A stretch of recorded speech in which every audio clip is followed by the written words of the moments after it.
Hi, my name is McKenna Krasue, And I'm Sarah Simpson. and today our presentation is about the importance of critical thinking and how to get students to critically think. So first of all, we want to talk about what is critical thinking. Critical thinking is the ability to gather information and dig deeper in order to come to a judgment based on one's own knowledge. Critical thinking is going beyond a simple Google search and coming to a conclusion based on your own deeper thinking. So here are some critical thinking competencies that were described in the document towards defining 21st century competencies for Ontario, which were provided to us in class. Now we're going to talk about why is critical thinking important. Critical thinking helps to identify bias. If you're thinking critically about a subject, you can help identify not only biases in what it looks at, but also the biases you or your students bring to it. If you're able to identify these biases and then adjust your thinking accordingly, you are then able to see the object of focus in a new perspective. Secondly, it helps to eliminate emotional reactions. You cannot fully eliminate emotional reactions, but having a reaction that allows you to deny reality can be detrimental when trying to encourage your students to look for alternative solutions or perspectives. It also helps to give the whole picture of something. If you're truly thinking critically, you're looking deeper than just the surface. Critical thinking has you examine the history, source, and context behind an issue or situation. It asks you to determine the complexity of the focus and take into consideration the complex combination of factors that may be contributing to it.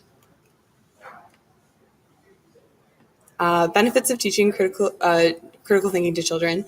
It helps to encourage curiosity. Asking children why and how and other deep questions allows for children to spark curiosity and the want to investigate further. Critical thinking allows students to learn from each other by understanding why someone may have a different opinion from them and why their opinion can still be valid. By asking critical thinking questions that are valuable to the student, they are more likely to become invested and interested in the topic.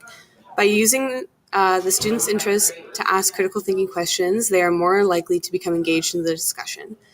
And lastly, problem-solving skills require one to critically think. By teaching critical thinking at a young age, children are more likely to develop stronger problem-solving skills in the future. A question commonly asked is how can we encourage students to critically think? First thing you can do is create questions of the day for students to think about and discuss. By creating a question of the day, students are able to sit and think about the question critically and decide which side they stand on. By asking thought-provoking questions, students are able to practice their critical thinking skills in a stress-free environment. Secondly, give students time to think about their answer before asking them to share. By allowing students to think about their answer for 10 to 30 seconds before actually raising their hand to answer the question or participate in the group discussion, students are able to think realistically and come up with an answer that is well thought out that they can back up. Something else you can do is have students pick a side during class discussions and have them defend their answers on whether they agree or disagree with the topic. By having them pick a side that they must defend, students are forced to come up with an explanation and a firm judgment on their decision. By doing this, students must come up with a reasonable explanation for their decision. Other things you can do are have students role play the problem in order to think about how they might react in the situation that they're thinking about. You can also turn negative answers into a positive future. Some questions you can ask to inspire critical thinking in your classroom are questions such as, why do you think this is? What further information would you need to come to a conclusion? What do you notice or wonder about this question? Why do you think this? How do you think this? Etc. It's important to go beyond yes or no questions in order to allow students to critically think. An example you could do in your classroom is to post an image on the board and ask students what they think about the picture.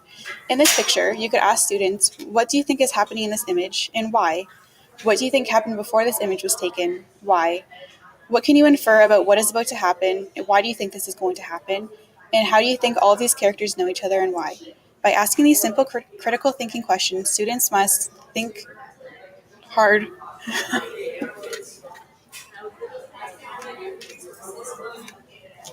By asking students these critical thinking questions, you're encouraging them to think deeper on the topic to come to a stronger understanding and judgment of the question being asked.